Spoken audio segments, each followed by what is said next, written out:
show me the money. It's your girl Wing. What it do? I am here with my co-hostesses, y'all. Well, Chris, this is you. So, hey man, it's Chris Petty, man. Y'all already know who it is, man. Shout out to Geechee Gotti, No Studio, and copy shit right now. Fire merchandise, high quality, superior shipping. So shout out to my man Geechee, man. I appreciate it. And yeah, man, support your favorite battle rappers, Battle Rapper, and all their merch, man. Whoever would like to go next. DM me Detroit, man. DM me Detroit. What's up, guys? Thank you for having me. Always love being here. Always love being here. No mercy, trap New York shit. Y'all know what time it is, man. We here. And I was doing a little promo for this earlier in Clubhouse, so there should be some people kind of tuning into this too that were on there. We had kind of a discussion just about everything going on in the world, plus business and everything. Is it a good time to start a business? Is it a good time to do anything like that with everything that's going on, man? Anybody from DC that's listening right now, hope you guys are being safe out there with everything that's going out there. They're going crazy in DC right now. It's looking crazy. Right. Barricading doors and climbing over.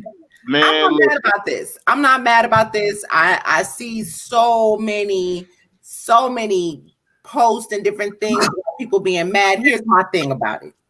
I don't even understand why we are so outraged by this when the temperature of this country has been this for the longest.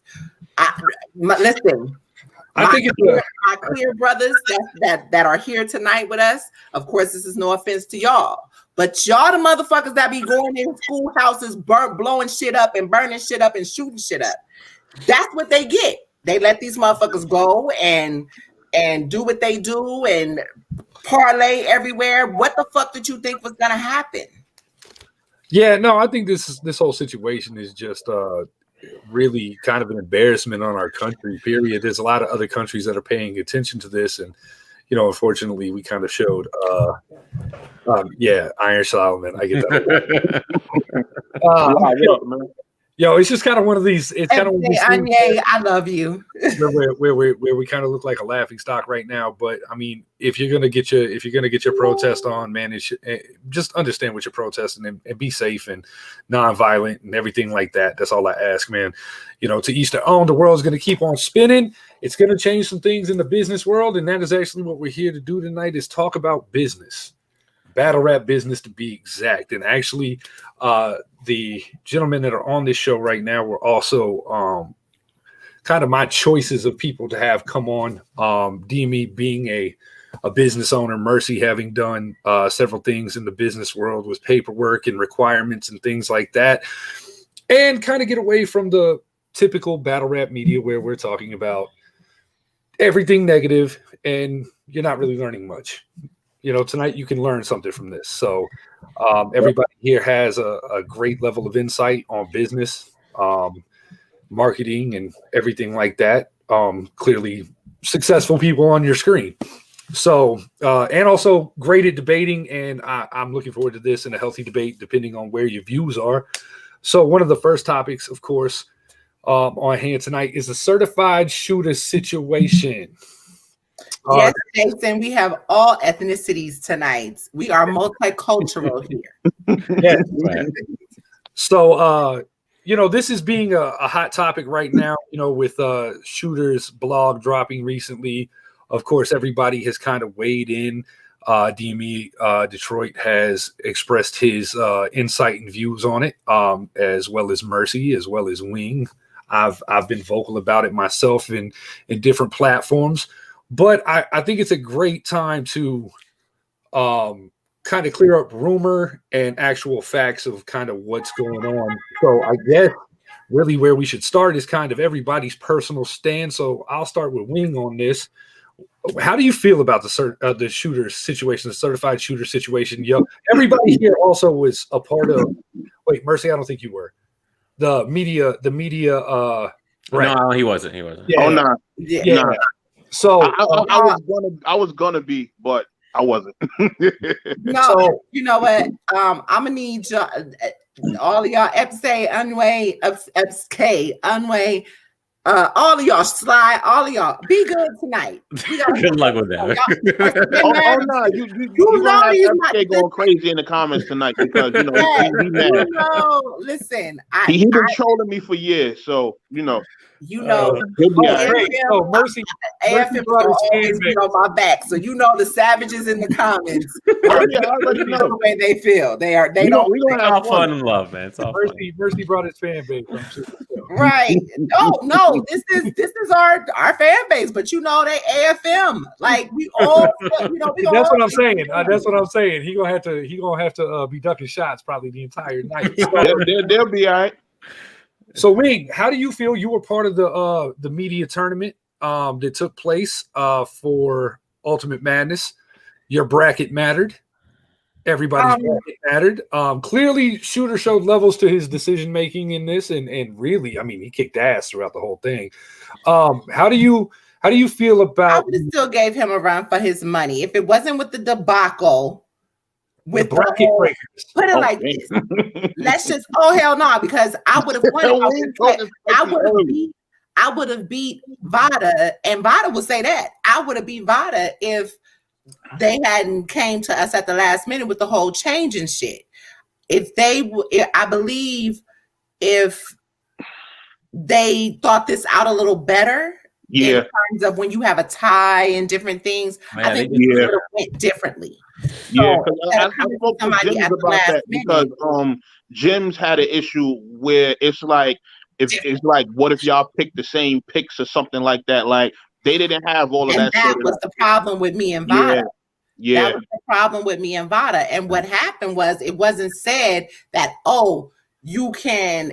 For the first thing he told me was, okay, you have to change your picks because this and that. So both me and Vada actually changed our picks, but then later it was, you can't stay with. I'm like, motherfucker, I done already changed my shit. Yeah, it was a very unorganized, and there was a lot of weird stuff going on, especially with Restore Order and their situation, and with Black Compass and all this other stuff. It was a very organized situation. Yeah, there was a lot of stuff that wasn't thought out beforehand. That was like, yo, what if you run into this? What if you run into that? Like, well, and I want to say that shout out to P. I spoke to P the other night, kind of explained that this was going to be taking place, and wanted to get some of his insight, of course, because he's very open about hitting him up and asking him, if you've got something you want to ask. He's deflective at times, but will answer in a roundabout way for the most part. So certain things he can't say, certain things he can. And he 100%, admitted it was kind of a half-baked idea. It was a marketing thing that was discussed but never really brought to the forefront to caffeine.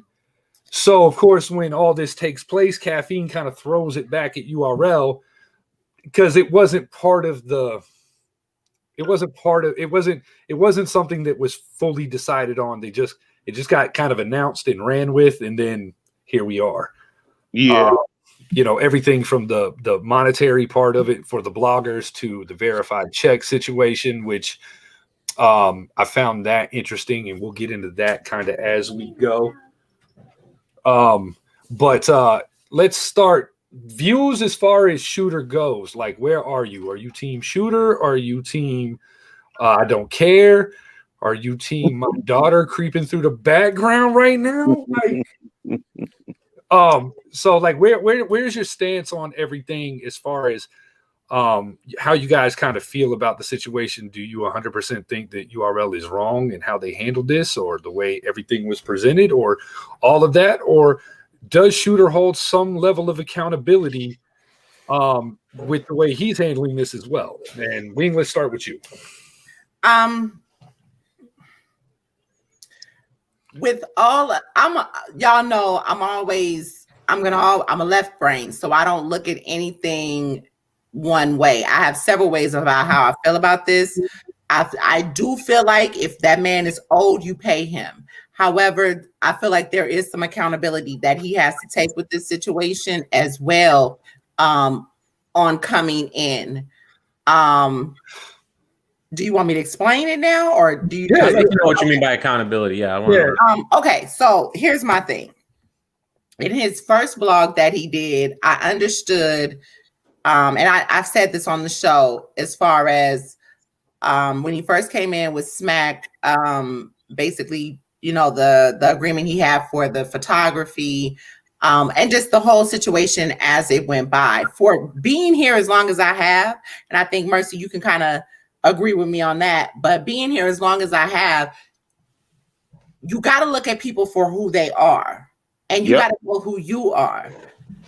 I'm not saying that it was fair that they took advantage of him, but I am saying that at the end of the day, there were so many red flags in just listening to his story that I felt like if you knew that there were red flags, which he admitted to, that's when you should have backed up right then and there. And the path that you go down, you have to be like, you know what, yo, I'm not saying sit down, take it sitting down. I'm not saying that at all. I'm saying when you put yourself in situations, you have to take some accountability. From my understanding, there was supposed to be $500 that he was supposed to take or whatever, or accept. I don't know what happened there. I feel like kind of pulling on the heartstrings about the whole court case and this and that and the other. I would have never based court fees on my child's, you know, well-being. I would have never based that off of a tournament of.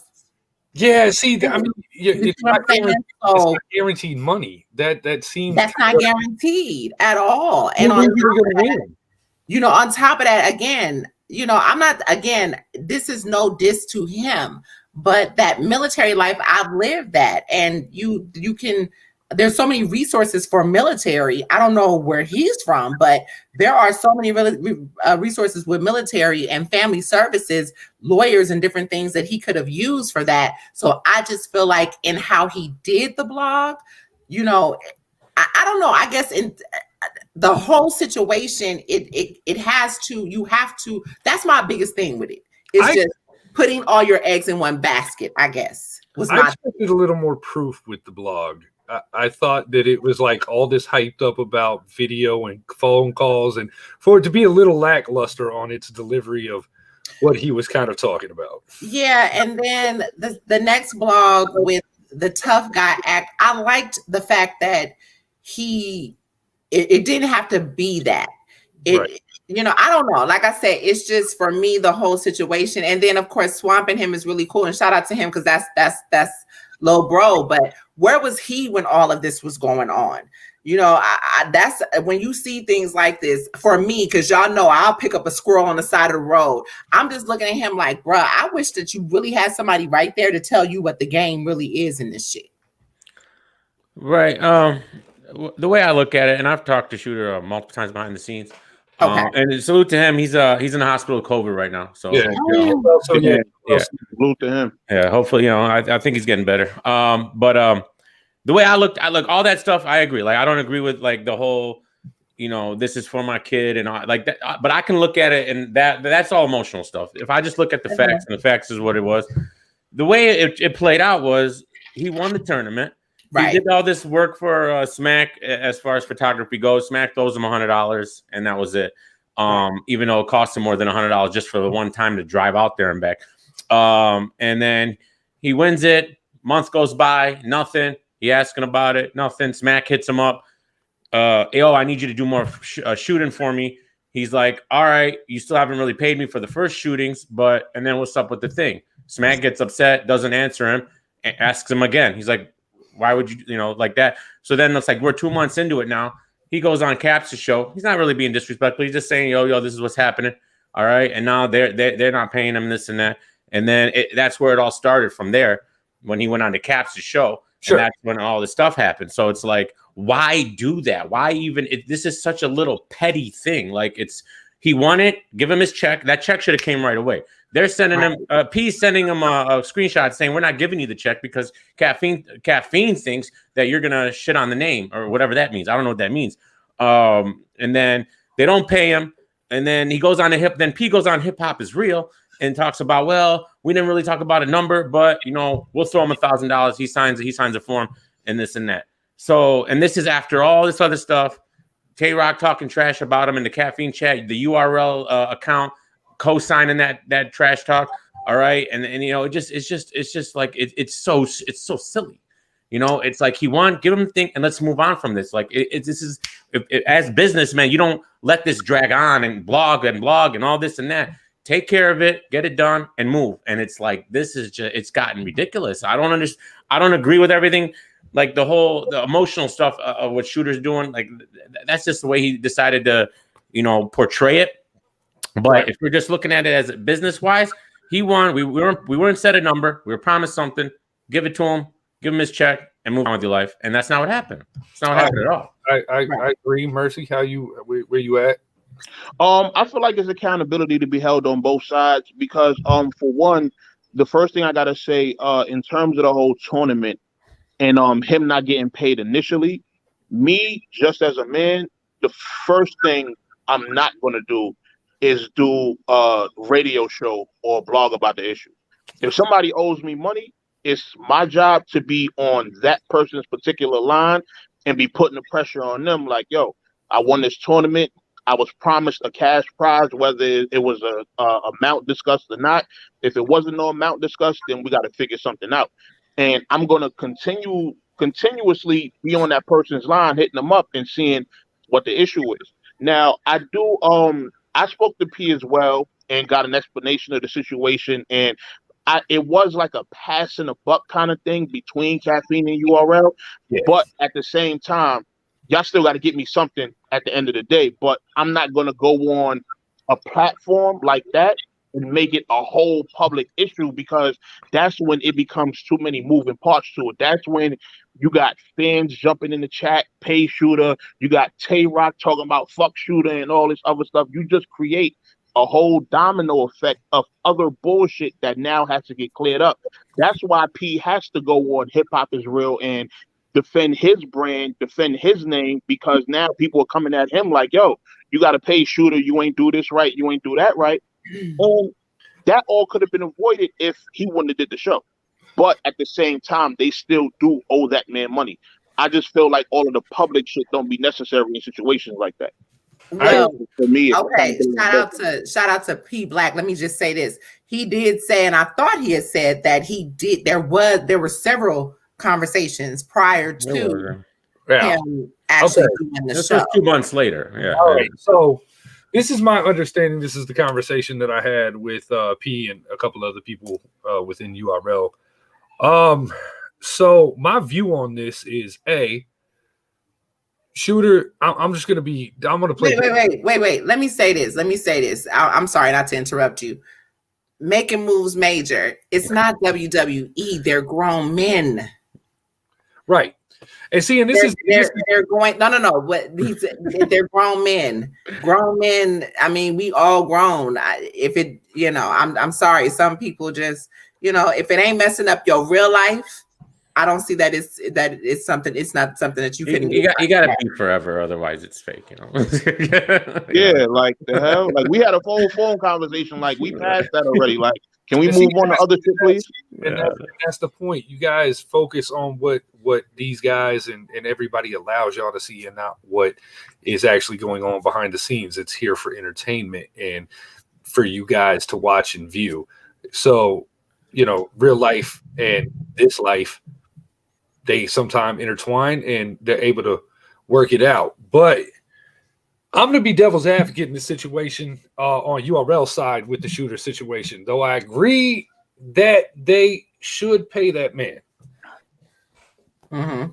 If you had an agreement with Smack to come and shoot pics for the events and things of that nature, and you showed up the first time and it seemed a little funny, and then you showed up the second time and you're still kind of getting dog walked. And then you showed, like, bro, you went through the whole tournament. At what point do you, as a man, go, wait a minute, why am I still going? Because after the first time with me, after a breach of agreement is done and you owe me bread, I'm not coming back. Yep. Not coming back, and I damn sure I'm not doing it on my own dime. So in my opinion, Shooter, you kind of played yourself in that situation. And the reason why you're getting treated as a super fan is because you allowed them to treat you like a super fan. Yep. You showed up to these events with the fan mentality and not the business mentality. Now, the dragging it out is corny. And the truth of the matter is that Beasley and Shooter spoke. They had a conversation. Mm-hmm.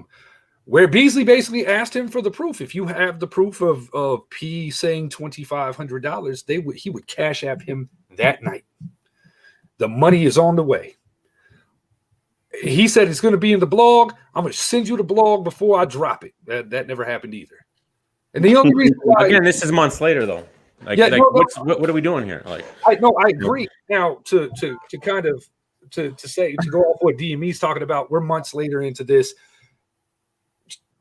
This is a lot of passing the buck going on between Caffeine and URL because it was P's idea. It wasn't something that got mentioned, touched on a little, and then just kind of put on the back burner, but they ran with it anyway, which is all of URL's fault. That was a terrible way to go about that. From the discrepancies of the picks to this, that, and the third, and just the way the whole media tournament played out. The whole thing was broken from this. So I'm not shocked that here we are going, 4 months later, and it's still not resolved. I know that there was a lot of talk back and forth about the amount of money. And it ranged anywhere from $500 to $700 to $1,000 to fuck it. We're just going to pay him the $2,500 because I was under the impression that it was 15. Yeah, we've got another number. See, this is what I'm saying. Like all of these details should have occurred before this tournament occurred. Like anything ever happened with this, there should have been clear-cut, decisive terms of money and everything like that, and what you're really going to get. Unfortunately for Shooter, it's dragged out, but they have come up with the resolution of, okay, Shooter, we're going to give you $1,000 because you could not. And this is what people need to focus on. You could not show them proof of $2,500 being announced. You could, but they couldn't. He couldn't. URL can't show proof that they weren't gonna what they were gonna offer. So it's just ridiculous. Right, right. It's on the onus of the winner to say how much I won, and show proof of that. It's a little bit weird. Okay, so already know. Let me say this. Because here's the thing. And shout out to Kay. Thank you. Let me say this. There were a lot of media outlets and bloggers that initially was asked to do this, and they weren't told that it was any money involved. Wing, were you told money? I was told money. You were told. Okay, I wasn't. I was told money, a prize. I mean, were you told the amount? That's what I meant. No, I was not. Okay, I was not. So I was told the same thing. Right. I was told the verified Caffeine account, and I was told a cash prize. I wasn't told an amount. That's what I was told too. Yeah. And initially, I believe that this is what I feel happened when certain bloggers were asked to do this because there was no money involved initially, other than a blue check. I feel like they was like, "Nah, we're good." The second group of picks that they may have had decided, okay, we got to do more. I mean, I really feel like that's what happened, because I know for a fact there are certain people that were told that that were never offered anything, right, other than the check. And what do you think about P's screenshot that he sent to Shooter that he's not getting a caffeine check because you might shit on it or something? What's that about? Okay, so from how do you get around that? So my conversation that I had, mine personally, I don't, because I asked about that. I was very specific in some of the questions I asked P. Apparently, it also had a lot to do with the bloggers that were being invited, that it would be used to go against URL. And why would you invite these people? Come on. Exactly. Right. But see, that's my... And Shooters wasn't one of those guys. Come on. All this is happening after the fact. No, he's not. But what I'm saying is this is the argument that P is making leading up to, like, I get it. There's excuses everywhere. Wrong is wrong, right is right.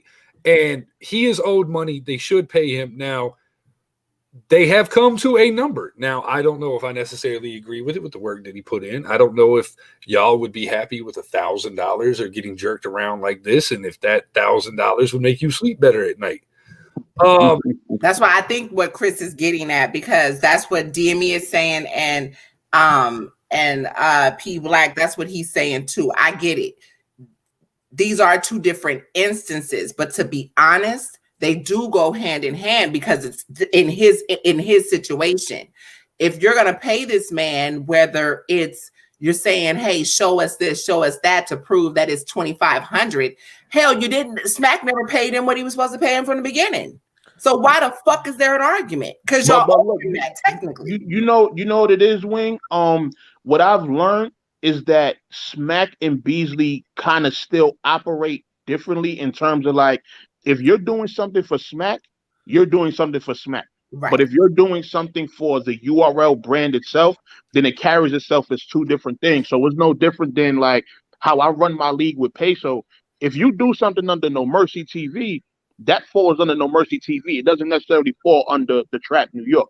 You know, right. So you have to run the two as two separate situations. So in terms of the tournament, that's up to P and mainly Beasley for them two to handle, which is why when he texted Smack, I'll send you your pictures when you send me my money. That's why he got banned from those events, because Smack was like, wait a minute, who was this guy talking to like this? And Smack didn't know anything about the whole tournament situation.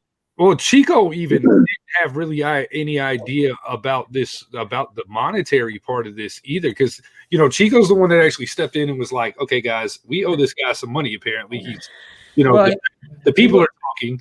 The fans are coming in the Caffeine app, and that's what sparked even. I mean, he was going to get dubbed. I mean, I'm just going to be honest. He was going to get dubbed. Yeah. The fans came in on the Caffeine, and the fans were so heavy on Shooter's side that they just had no choice. They couldn't ignore it. They had to address it. Well, Smack didn't know. He did a video with Shooters talking about, we're going to get you that prize. And right. Blah, blah, blah. Yeah. I'm glad you brought that up. I'm glad you brought that up, because the detail in that video is when Smack looks at him and goes, yeah, man, yo, Sharon, congratulations to certified shooters for winning it, man. How you got a bag coming, man. How much you gonna get, man? I don't know. You're gonna have to ask P. Right, and I understand that, because Legend, that's exactly what they did. Exactly. They used the media outlets to promote this. Absolutely. I don't think media should have gotten less than the fans got. I think that that doesn't make sense. Like when that part came up, when this part of the conversation came up, I'm like, no disrespect to the fans, we're all fans, but if you're bringing media in, it's because you're wanting their brand and their promotion, their following. You're wanting them to talk about it. You're wanting them to be excited about it, to keep you trending. And a lot of these guys have that following to do that. So why would you just be like, oh yeah, so a verified channel in like, I don't know, like $12. It just, you know what I mean? Like, and as a business owner and all this, and as they should have just, it's petty money at this point. It's just pay him the money. And then, but before we got to all this, that's the problem. Now it's like, it's too late. The way Shooters is looking at it now, he don't really care. It's not, he's using the W-9 or the 1099 as an excuse to be like, look, I don't really care about the money at this point. I just want you to know that's why he brought up the fact that Smack didn't pay him. That wasn't the focal point of the situation. That was just an add-on. All right, look what they did to me. They're not paying me. This is what they also did to me. This is how they are. I'm going to show you guys what kind of people they are as far as business goes. He's hearing other things behind the scenes. Battle rappers not getting paid their second half and doing all this other stuff. And sharing the whole debacle about sharing the stream and the $1,000 caffeine credits instead of caffeine money, right? That's a fact. Like we've seen that. So they should have took care of it within that a month period and moved on, and it would have been simple and done over with. But they dragged it on. Okay, so the fan thing. We've still only had one fan come out and say something, right? Okay, and where's all these other fans that won the money? Like, so these people are sharing stuff on Twitter, and they don't repost that they won on Twitter. I don't believe that. Well, see, okay, so I don't believe that either. And I asked that question. I said, so this sharing the stream thing, So apparently there's 5 winners picked per event, per stream. I don't know, that equated to something like 90 some odd people winning. 90,000.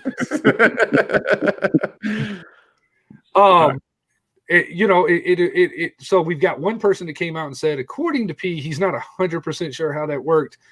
He did say this. He said you get an email, and if you don't respond, they credit your caffeine account to kind of compensate for you not responding. So you did still get something, but you didn't get the cash prize. I don't know. I don't like. Again, we'd have to talk to caffeine. Caffeine should probably step in and shed some light on this at some point. Which they probably won't, because they corporate. So that ain't happening no time soon. They're not gonna say nothing. Right. So let's get to this. Let's get to what they settled on. $1,000. Everybody good with that? What, with shooters? Yeah, you good? You good for $1,000? Like, I don't. It doesn't look at this point. It doesn't matter. I think even if they paid him the whole 2,500, I think just the way they handled it was not good. And they're just gonna have to deal with what it is. He's not gonna take the money, and that's just what it is. Okay, so do you think that he won the bracket, the fan bracket? Apparently, is what they're saying. That I don't know. I don't know about that. Yeah, I never heard about that. Yeah, I never heard about that. He won the fan bracket and the media bracket. He won both. I didn't even know he was in the fan bracket. That's crazy. Now I got that I'm not sure about. I'll ask him. Yeah, we should definitely get some clarification on that. So do you think him not signing the 1099 guys, not W9, 1099 is a contract worker. It is what happens when you do not work for a company and you win something or you're paid something. And you can fill that out without giving your social. You can get a tax ID. You can definitely do that. You can do all kinds of different things with that. So do you think that that's just being hard-headed? He's sitting here saying that he doesn't want his personal information. He can't trust him with his personal information. Bro, I got news for you. Shooter, if we want your personal information in this internet age, we can get it. I don't think he really means that. I think it's just F them at this point. That's all it is. Okay, I dig that. Yeah. But I also think that it's kind of sad, and P's probably gonna call me after he watches this and say something crazy. I think it's personally sad that you guys are all businessmen and you don't even know the proper terms of the things you're asking to sign. And it's fucking annoying. Like, it is so just this thing can be so annoying. If you are an employee, you get a W-9, which means URL would be responsible for taxing you. They would take your taxes out. And then at the end of the year, we're all adults. Everybody's got jobs. You get a W-2. That's how you file your taxes. That's how you get your tax return. That's how you get all this. So it's not a W-9. You are getting a 1099, which, by the way, you're not necessarily responsible for filing. I mean, they'd like you to. Legally, you're supposed to. But I don't see anybody really getting audited for $2,500. I mean, look at history with the IRS, bro. They let Wesley Snipes get into some outrageous amount of millions of dollars before they ever went after him. Well, transactions under 10,000 aren't really like monitored. So. Right. You can. I run a scrapyard. You come to my facility, I can pay you $9,999.99. Now, I, as a company, do not have to report that. Exactly. Yeah. You should. I mean, you should, but do you have to? No, you don't. I mean, if you take the check to the bank's not even going to call it.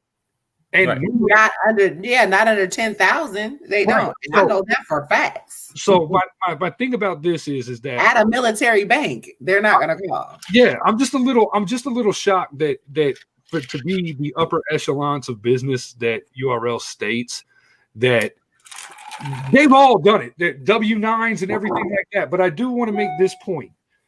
Guys, from the way Battlerap is going, especially with URL right now, the Norb situation and everything like that, they have to cross their T's and dot their I's. Cash apps are not going to be able to be a thing. Everybody's saying they could have just cashed out them. You're right.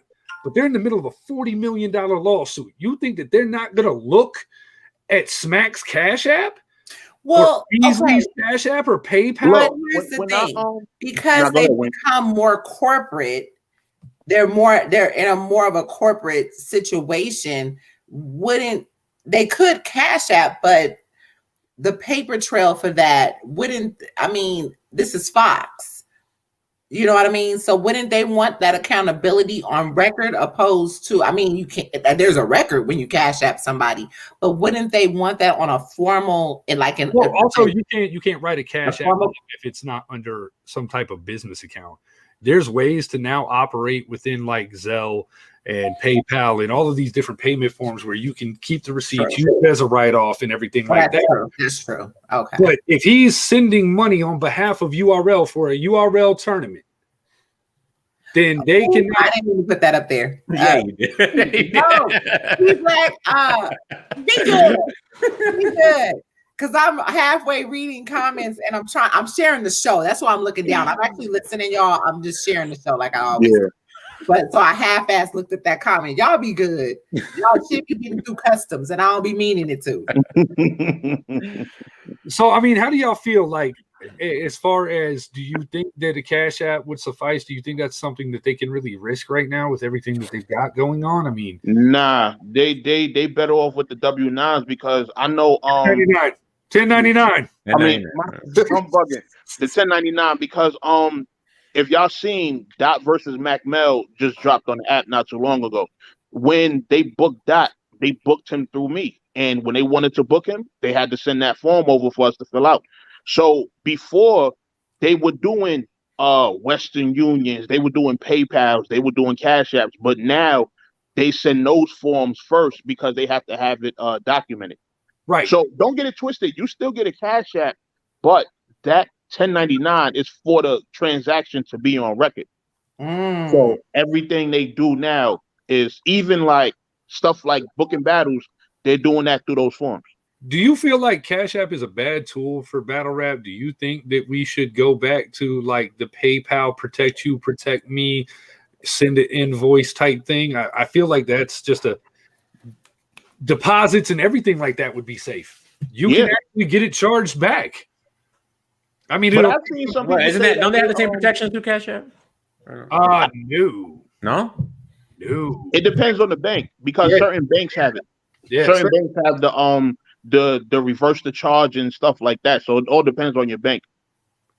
If you could prove that somebody didn't hold up to the end of whatever they agreed to, if you can prove that to the bank, then they'll be able to reverse the charge, and the person will have a negative balance either in their Cash App or I guess in whatever bank they have linked. Yeah, whatever they have linked. So you can reverse charges, but I think that you're protecting yourself. But then, of course, people start freaking out when you do this business thing because it takes fees out. Friends and family has no charge, things of that nature. But you do it in a business way to protect yourself, and it takes another, percentage out, and you lose some money. It's nothing major. You're not losing an arm and a leg over it, and you're protecting yourself, and they're protecting themselves.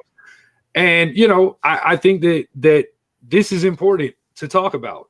I think it's important to understand what you're doing with these apps and the way you're sending and receiving money, because you should know as an entertainer how to protect yourself from a league who may do bad business, or if a league is dealing with a battler that does bad business.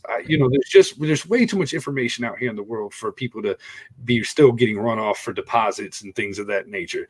But everybody want to say they a businessman. They own their league.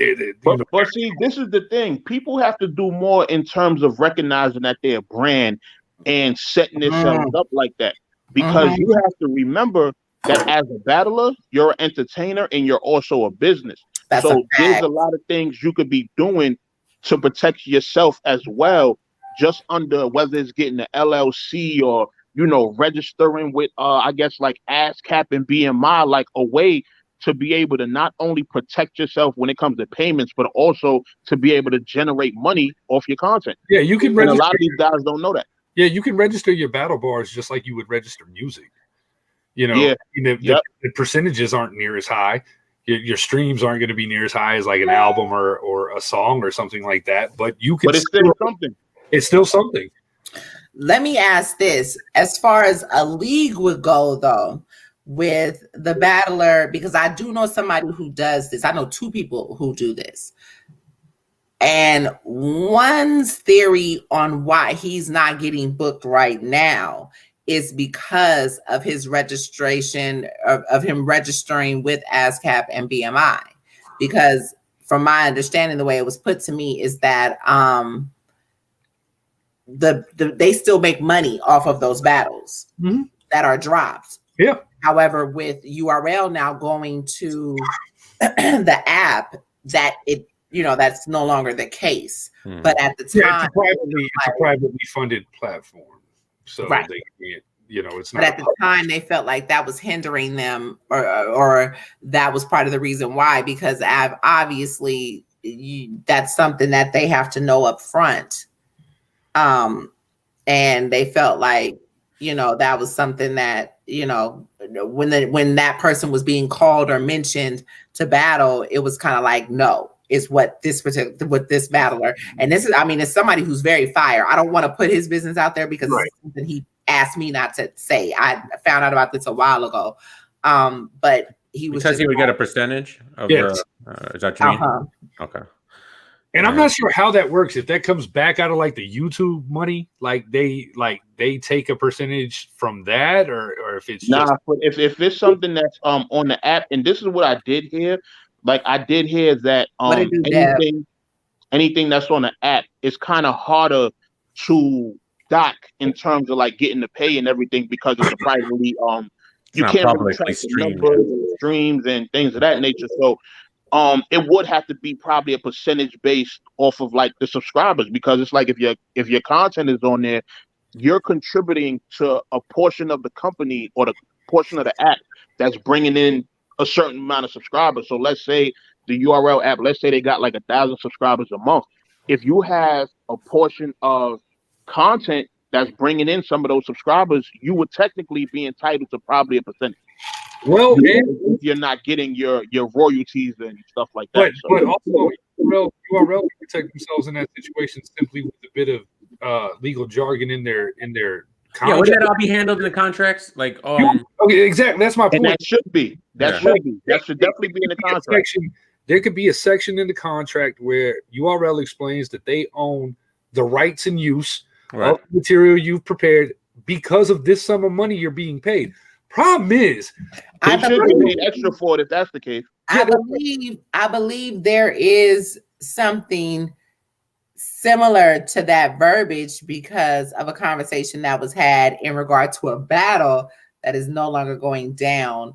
And that's kind of what was said, is that, because of contractually that battler's obligation, they can send a cease and desist letter. So that's kind to me, I guess that's a different thing. That's somebody being under contract with a brand, not necessarily. I'm talking about verbiage where you couldn't capitalize off of whatever your material register. Oh, the contract state. Look, you do the battle, whatever your ASCAP is, we override it. The problem with this is, okay. A lot of you guys don't read your damn contracts. Yeah, that's a problem. That's a big. You guys don't. Some of you battle rappers have openly admitted to me you've never read one. Now, I know plenty of scumbags out here, and a lot of y'all had your own opinions of me at one point that I was a scumbag. Now, if I was a scumbag, what I would have done was basically had you sign your rights over to your name to me. Like if you're not going to read this contract, you could have done that without. But I didn't. I could have done that, and it does not matter if you are doing business with your mans. Me and Mercy have a great rapport. I've battled in this league before. We've done business together. But just because that's my man's doesn't mean I shouldn't get some level of paperwork to protect him, to protect me. Doesn't matter that we're friends. Doesn't matter that I feel like Mercy wouldn't, screw me over in something. But, it's still at the end of the day, business is business and friendship is friendship. And a lot of you guys need to quit operating fly by the seat business. You need to sit down and either, if you can't understand it, get somebody on your team that can.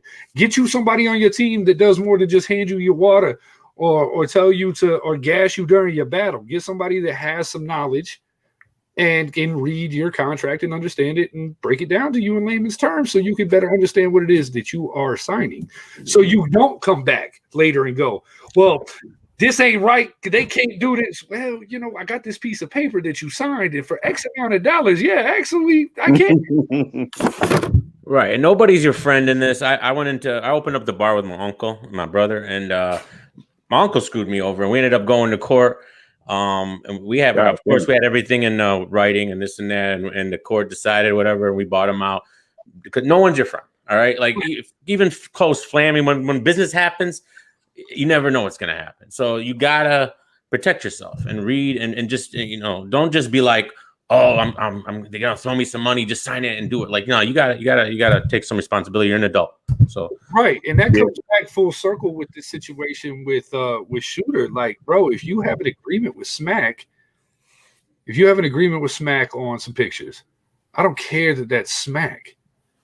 I don't care if it's Beasley. I don't care if you're talking to Chico, which nobody gets to talk to Chico.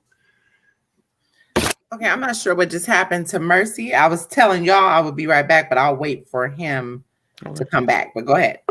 Oh, there he is. Okay. Yeah, I just think that if you go into any level of agreement, you should have some paperwork, and then you wouldn't be over here talking about you owe me $100 or you owe me this or you owe me that. Like, you have it.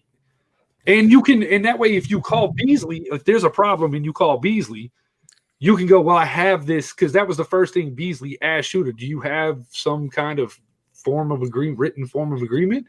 Because I think that they do move as separate entities sometimes. Yeah. And I think sometimes the right hand doesn't know what the left hand is doing. And that's where, just like with the tournament thing, I feel like not everybody was fully sure what the fuck was going on with P and what he was trying to do with that. And so there's a lot of finger pointing when you all have to jump on a call to rediscuss something like months after it happened. Like that's not something that should be happening. Like you guys, P has openly said he works for URL. He doesn't do anything that he's not supposed to do. His words. Yeah. But apparently he did. And he had to cover his ass in this situation too with Shooter. And I think that this is just kind of, I think if Shooter wants to get a point across with what we're talking about and in his defense and everything like that, is that the importance of paperwork, no matter if you're a super fan of somebody or like, bro, like if DME hit me up for something right now, I watch his blogs. Am I a fan? Yeah. Am I going to just do something because he said, hey, Chris, so I'm gonna give you $50 to do this. Oh, I mean, can I get something? I need something, let's, can I get this agreed upon? And I'm not wrong for asking that. Right. You know what I'm saying? I'm not wrong for requesting something to protect myself in any type of business, no matter how small the money value of it may be. Yeah. Yeah, because I do the same thing. Like when I do my camera work and, I just got booked for 2 videos within this week. And I told both of the guys, like, yo, I want this to be like in some form of written agreement, like whether it's an email or whatever. That way we know what terms we're working under. Like I always do that because at the end of the day, you don't want to get to a video shoot or anything else you're supposed to be going to get paid. And then there's nothing there to back up that you're actually supposed to be paid. Hey, yo, somebody said I shared the stream and won this Dodgers hat. No. I did not. I canceled my URL subscription and saved up for 4 months and bought it. That's what I not.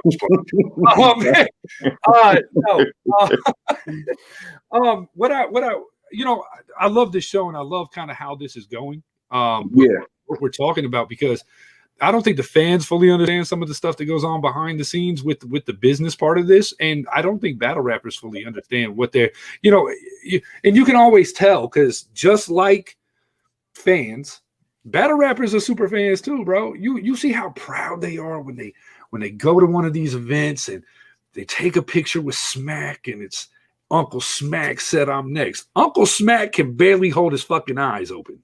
I wish I would call another grown man uncle. Like, the hell?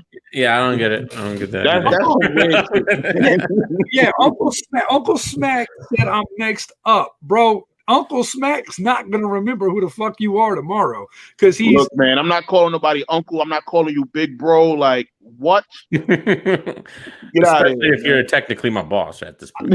yeah, for real. Like, No, and that's the way it should be treated and facilitated. Like you're an employee for said event. You're locked in. You've signed a contract.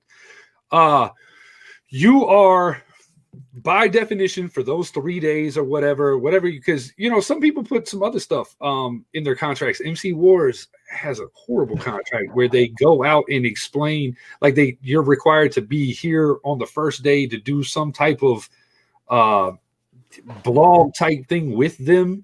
I mean, there's a lot of details in their contracts that I'm just like, it's a lot of extra work, and you're not reading that where you could get extra money for that. Like there's more work that goes into it than just pulling up and rapping. You know what I'm saying? So it's really important to read the details and the fine print of what you're signing. Also, some of you guys are signing travel. Let me tell you this. There was one time I was going to do business with Milltown Blow. Actually, I was going to try to book T-Top.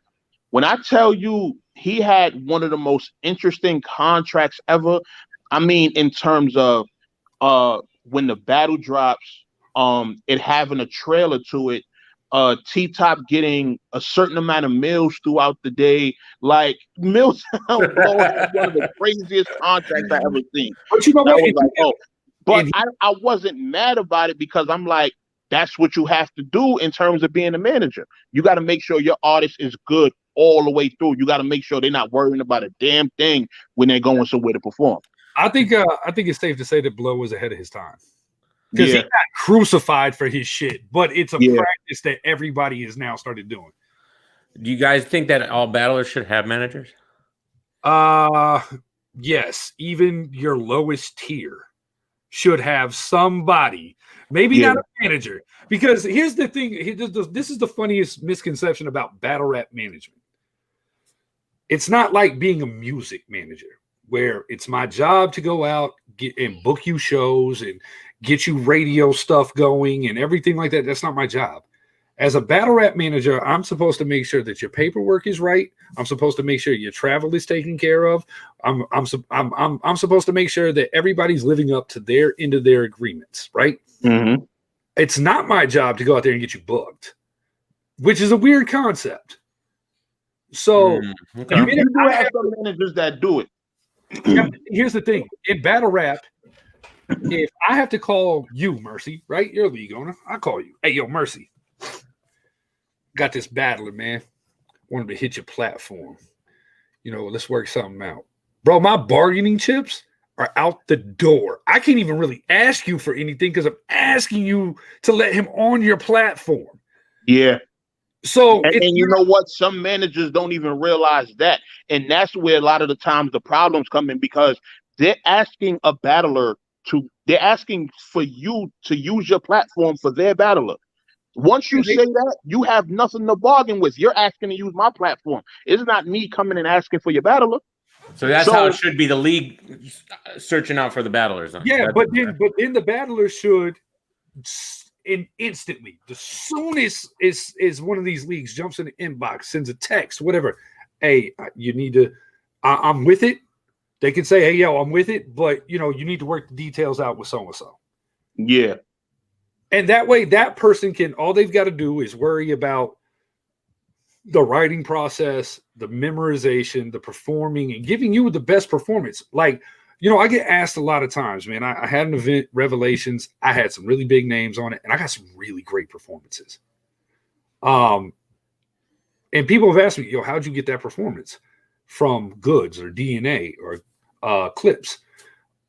Because I gave them what they wanted. I knew what I was getting into when I got into it. I knew what the price was going to be. I knew where they wanted to be at, what I could do, and everything like that. Like, people sometimes they go out and book things with a hope. Man, I hope I can get this for this.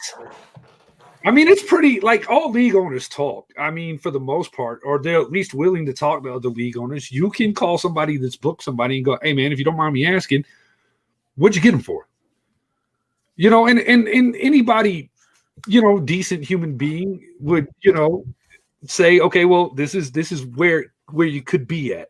But I don't know because they've had such and such battles since. Their stock is up here now. You might be able to get them cheaper because, they haven't finished a whole battle in a year. There's details. Yeah. Let me ask something about this, recognizing you are as a brand.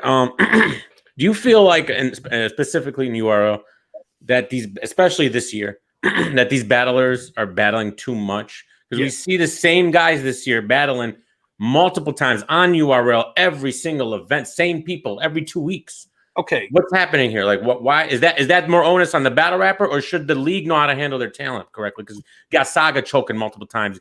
Danny's literally on every card. What's happening? I want to flip that with a question back onto you. Do you think that caffeine's a little more in control than what we're really aware of? Because just like what comes with that verified check is also a guaranteed amount of hours. Right. You have to provide them to have that check. I think that I think it was known that when URL made the statement, well, we fought for Avocado, but URL Caffeine didn't want them. So they don't have creative control over their filming. So why would they have creative control over who's battling on their platform? So do you feel like that we're seeing a lot of the same? Yeah, what I think is when they battle it on Caffeine, that Caffeine has say, but when they do those specific app battles, that's all URL. That's how I'm looking at it. Okay, so, but the thing is do you think that maybe Caffeine's requesting said artists? Like Geechee's been on like every fucking card we've seen, and he does numbers. Like, I'm not even specifically talking about him because he seems to be like, he was kind of doing that before, like even last year and the year before. He battles 20, 30 times, but it's like the Sagas, the Losos, the Emerson Kennedys we've seen week after week after week. Like, shouldn't these guys, I remember Battlerap, you guys give these guys 2-3 months to prepare and then they battle. Now it's, you give them 2 weeks, they battle. Give them 2 weeks, they battle. And then that's in between whatever they've booked themselves. Yeah, and they're not even counting all these other little things they're doing. So I think it's watering down their brand specifically, but I don't know who's more at fault, the league or the battle rapper in this situation. It got to be the battlers. It got to be the battlers because what you can handle in terms of preparing for battles. Like there's multiple times I didn't hit a lot of these battlers up like, yo, trying to book you for the trap, what you got going on, and I give them a date and they'd be like, nah, it's too close to this other thing I got going on. So what you can handle. Suge specifically said after he got off stage from the Jada Nightwing battle where he choked for all 3 rounds, he said, yo, I'm never doing this again. And what happened? He was on the card 2 weeks later battling Young Cannon. Like, what are you doing? Yep. Yeah, that's a fact. I remember that. Man. Okay, so all right. That's a great example because I kind of feel like it falls on the league too. And I'll explain why. Not so much on the battler. To an extent, to the battler, if you're URL specifically, because that's what DME asked, URL specifically, you're signing these guys to contracts. Okay, so then you probably should either up the money that you're giving up front so these guys aren't taking some of these smaller league battles. Agreed. And prevent them from kind of screwing up your event. But, also it's everything that you negotiate. These battlers could go in there and say, hey, I need a month, a minimum. If you book me, I need a month. Well, it's the Calico situation. He said he needs 30 days. They're hitting him up in 3 weeks. He's like, then I need the extra 5,000. All right, they're not going to do it. I'm not doing the battle. And that makes a lot of sense because if you're a guy that says, hey, I need 30 days, but they want to squeeze it into, 15. Right. All right. I can do it, but I got to shut some shit down. And I need some more money. And that's where the problem comes in. And that also should let some of you guys kind of know the telltale signs of some of these battles not getting paid what they would like you to think. If because you look up on Facebook or Twitter or Instagram, you see a flyer for Smack, right? There's Loso, there's Emerson Kennedy, but then you peruse in other groups and stuff, and all of a sudden you see 5 other cards with these guys on it. Yeah. If they have this battle coming up, why are they taking this? Because somebody offered them money.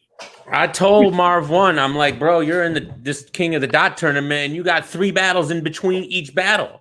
Like, what's happening? Why are you doing that? Like, he's like, I want my respect this year, and da da da da. So they have an ego. They always think they can do it. Oh, Marv also had a bad habit there for a while where he semi took it serious. Shout out to my brother Marv. This is last two months. Yeah, I know. This is like, but look, I'm so proud of him though, the way he's Marv had a good 2020 actually though. Real good 2020. He was putting up some good battles. Like I was actually shocked. I was like, yo, Marv never went on the tail like this before. Yeah. He says he's got something to prove. He's sick of people not putting him up there in the conversation. So that but still, you're in a tournament for 50,000 and you're taking battles in between these battles. Like that's a little crazy. That was the issue with Trez. Trez and King of the Dot situation had a lot to do with, Trez agreed to do the tournament, right? But the agreement that he had was, I can do it, but I want to cancel these battles. So I need X amount of dollars on these dates to be able to make that happen for you guys. Now, this was up front. So he caught a lot of shit for it, for kind of how it worked out, but he had his stipulations. Right.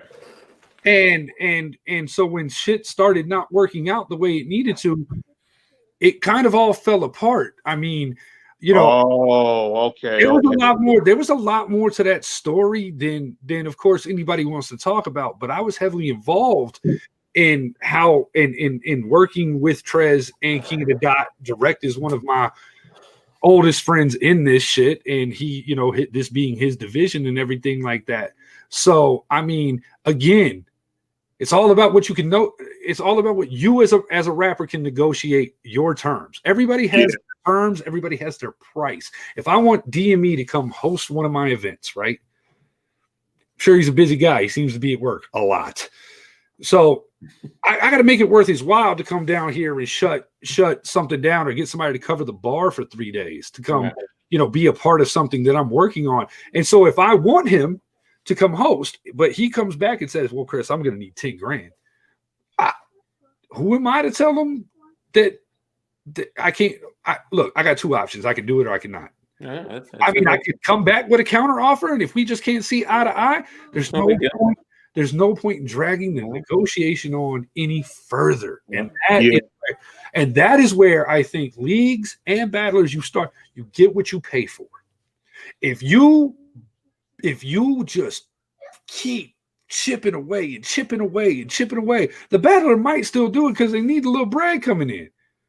But that's the problem with most battlers, why they oversaturate themselves, because they don't oftentimes have any other income.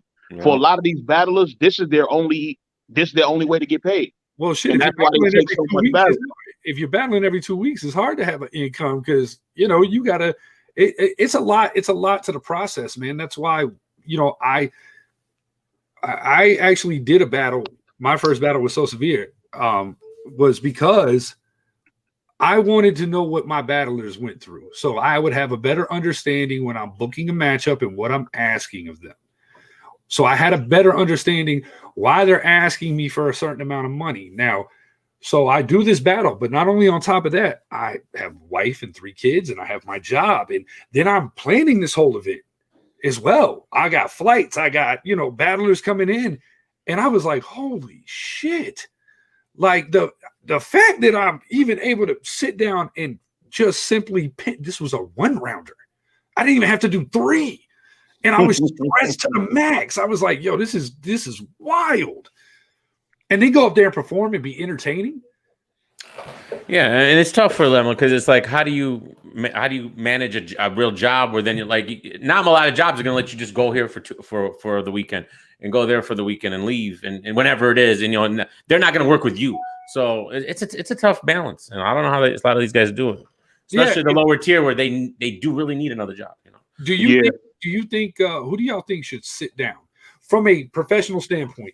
Meaning battling too much? Yeah, who needs a break right now? Who can we do without? And I'm not talking about because you just don't like them or something like that. I mean, like because they physically they look exhausted. Like their performances are not great. You're looking at it, you're like, man, you're barely getting through this. Shotgun Suge, Saga.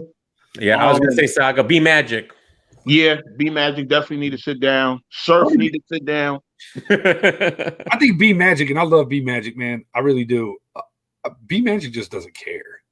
You think that's what it is? It just doesn't care. You know what? I speak to B Magic on the regular behind the scenes, and he had a lot going on within this past year on a personal level. I just say that he had a hell of a lot going on, and I'm not a person who gives people like, oh, you can use that as an excuse, because to me, it's like if you got a lot going on, I feel like you just shouldn't be battling. Yeah. But I do understand the mind state that B Magic is in terms of like trying to prep and still handle real life at the same time, you know. So. Oh, and that goes for this is my artist, Trez. If you're watching this, please sit your ass down for a little bit. Why though? You think Trez needs to chill? What is he? I rock with Trez. You feel like he's been oversaturated, Trez, a little? I feel like okay. Now I'll tell you this: Trez loves small leagues because he has time when he goes to small leagues, right?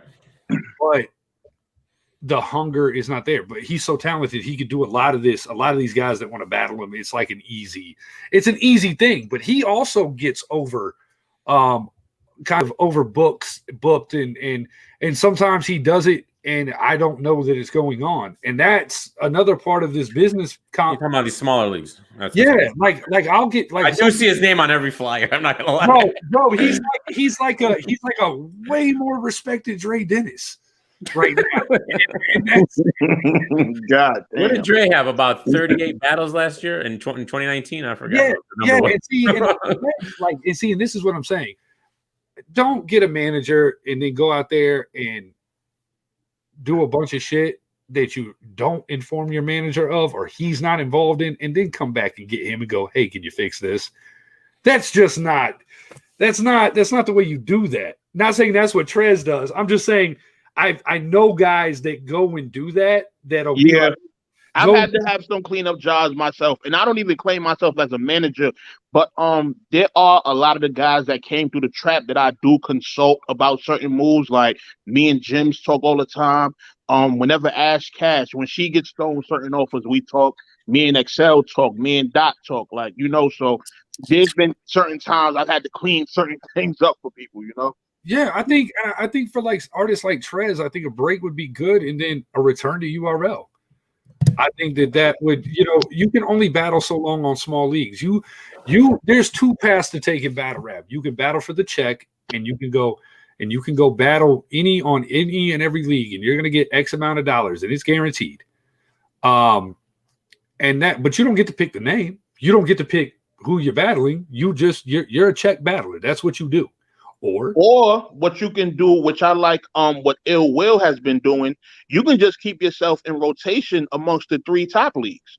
You see, he's good across RBE, King of the Dot, and URL, and he battles on all 3 consistently, and he has no burnt bridges or nothing like that. But you don't see Will really off of either 3 of those leagues. That's like, you don't see a smaller league booking an Ill Will really. Yeah.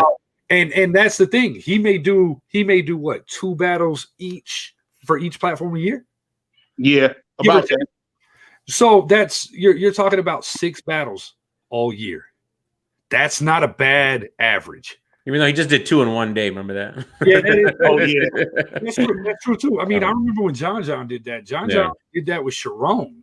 Of all people, like he battled Sharon and someone else the same day, bro. He on 2 different. No, it was Prep and Cali Smooth. I think he battled Prep and then he flew out to Cali and took Cali Smooth. Man, I swear I thought it was the Sharon battle. But yeah, man. I mean, and that's a 5-hour flight in between that too. That's crazy. But yeah, I mean, as far as like just the business acumen for these guys, understanding your limits on what you can do to give the best performance, to ensure, because like, bro, if you're on every card but your performances are just not that great, like you're chipping away at what somebody's going to be willing to pay you at the end of the day. I mean, if the fans don't really want to see you, cool, you've got a big name, you've done some big battles, nobody cares. And for instance, like that's interesting because Danny Myers is one of my favorite battlers. Right. All right. I heard the battle against Arsenal. I didn't get excited like I normally would. I don't know what and I think he's one of the dudes that can handle a lot of battles. Sure. But he burned out last year. Remember, 2 chokes in a row. And then this year he's had, I don't feel like I hold him to a standard that I don't feel like he's hit every battle. So now he's battling Arsenal, which is great, but I didn't get that feel like because I just seen him against Illwell. I just seen him the other day. I just seen him another And don't forget, he got drugs coming up on that. And he got drugs coming up. Like, why? He needs to cancel that battle. He's and that's the thing. Like, who is it? Alias. A lot of y'all are not going to know who Alias the rapper is. He's I'm familiar with him. Okay, you're familiar with Alias. Okay, so he's got a battle prep on Gates of the Garden Saturday, and then Sunday he has to go over to Bullpen for Bullpen's caffeine tournament. And that finally started. That's big. They have an event every weekend of January. When does that start? This week? Yes, this weekend. Oh, right. Okay. I was been waiting for that. I haven't heard. There's another event that is a 2-day event. I believe it's going to be in Atlanta.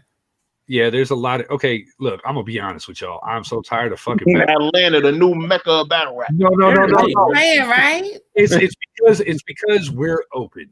Because they have limited. That's what it is. Yeah, that's what it is. It's because we're open.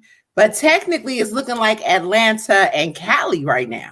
Yeah, well, no, Cali has very strict rules in place, and caffeine being majorly based out of there, that's why you see a lot of that going on. And of course, the King of the Dot tournament, Avocado is based out of there, and if that's the guy shooting it, like that Cali thing over there, if you notice the venues they're using are very controllable atmospheres. Like, yeah. They're in Avocado's base. Yeah, like we're watching West Side Stories on camera. Yeah, that was URL. Yeah, that was when they came to Michigan. It was in some warehouse when I was there, like for the. It was in a shady neighborhood. You can rent clubs. You can do all of that. But the problem is there's literally like an event here every weekend.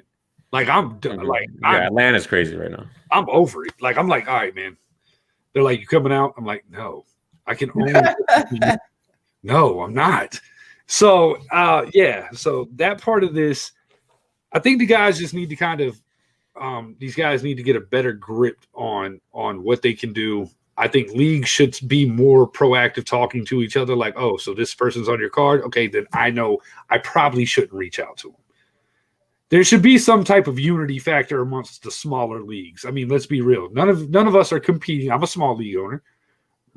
Trap, I'm not going to say y'all are small necessarily. I'm just going to say, we're not the top three. You know what I'm saying? We're not the big three. And everything below that gets considered a small league. So, I think that we should all talk a little more as far as like people we have potential of working with and everything like that. I think that'll help. Also, I think battlers, if you're working with the URL and you're a guy that is some level of mid-tier over there, you guys need to start negotiating your pricing a lot better and maybe not have to go run all over the country. You're putting yourselves at risk with coronavirus flying all over the place to these different events. You're jet lagged. You're not prepping right. God knows if God forbid something bad happens and you don't have health insurance. Speaking of which, Shooter, this is the last thing I'm gonna say. Shooter, brother. I disagreed with him on that big time. I told him you cannot go out here and say that you're doing this for every battle rapper who didn't get medical insurance from the URL. you can't, man. They're not employees.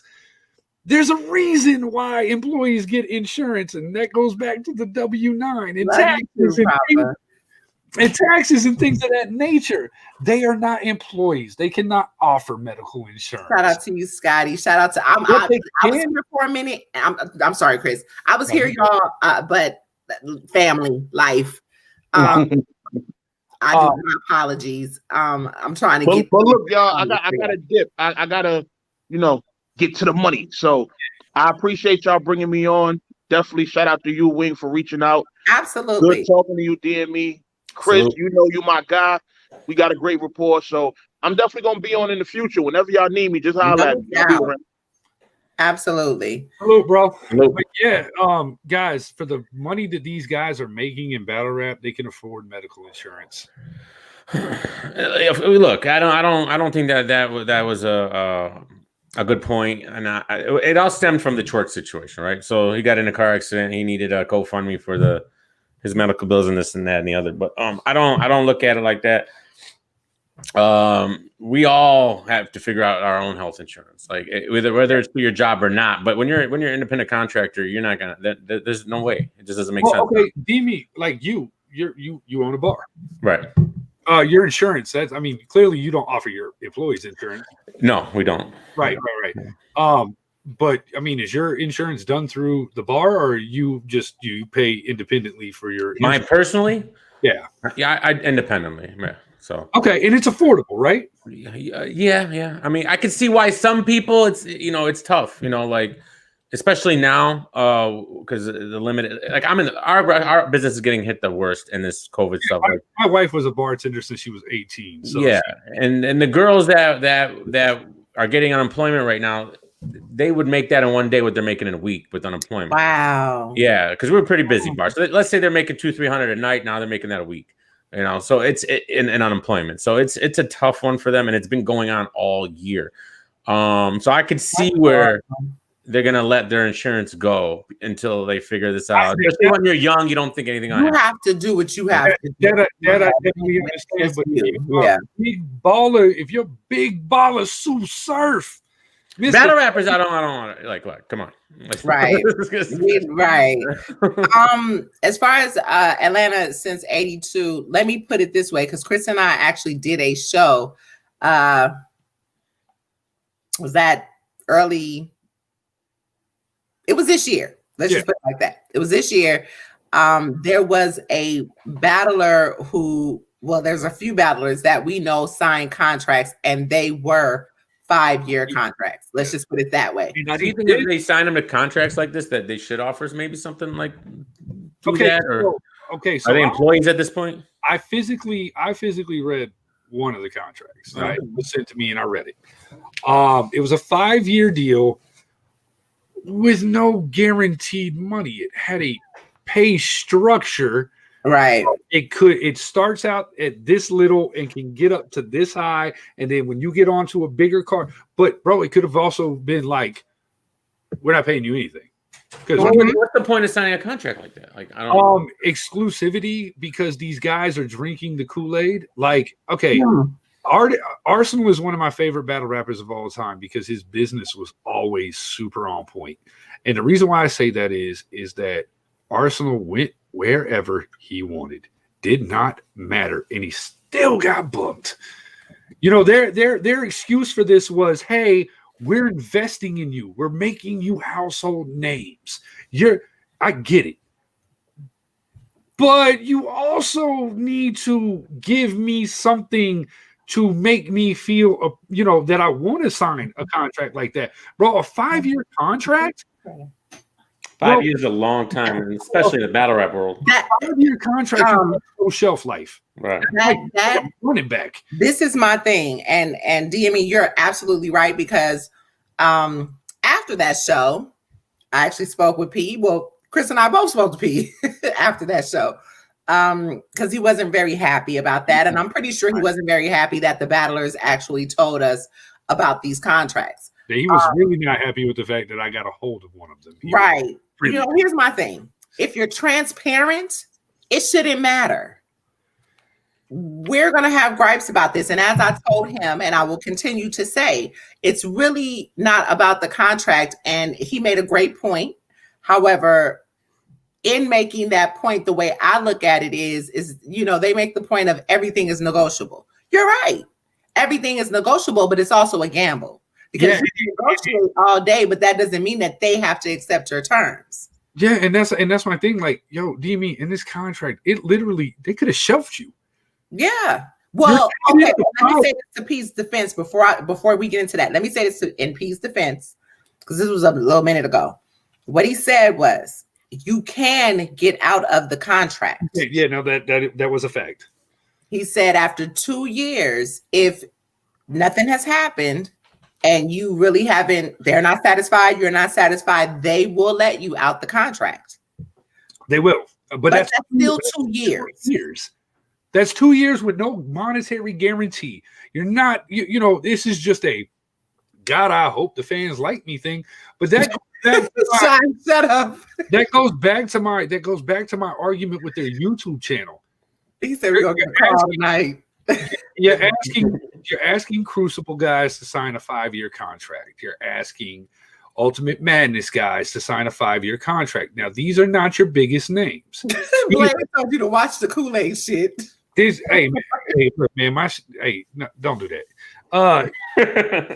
We all grew up on Kool-Aid.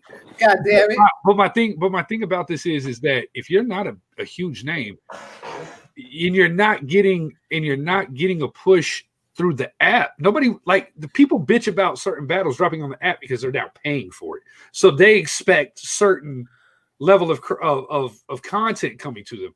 But you have a channel that has 1 million subscribers on it. And they don't use that you could be dropping these Crucible battles on. You can be dropping all of the newer guys on. This is how they build their fan bases, since you won't allow them to go anywhere else. Now I will say this. I don't know if they want to bring too much traffic to the URL channel right now on YouTube, because I think that's part of this lawsuit, and it makes it more valuable, and I think that's going to be a bargaining chip. I think Norbs walks away with the URL. But they've abandoned YouTube way before the lawsuit. So right. That's what I was about to say. Right. But this is also another, like, currently this is why they're not using it, I think. But that's my personal opinion. But 2 years is a long ass time, and you got to build. You're sitting. You want me to sign a contract? You're not promising me any money. Well, can I get some level of promotion? Because I can't cut clips. I can't cut clips of the app because it gets taken down. Can't do it with caffeine. It gets taken down. How am I supposed to build my fan base to help you guys?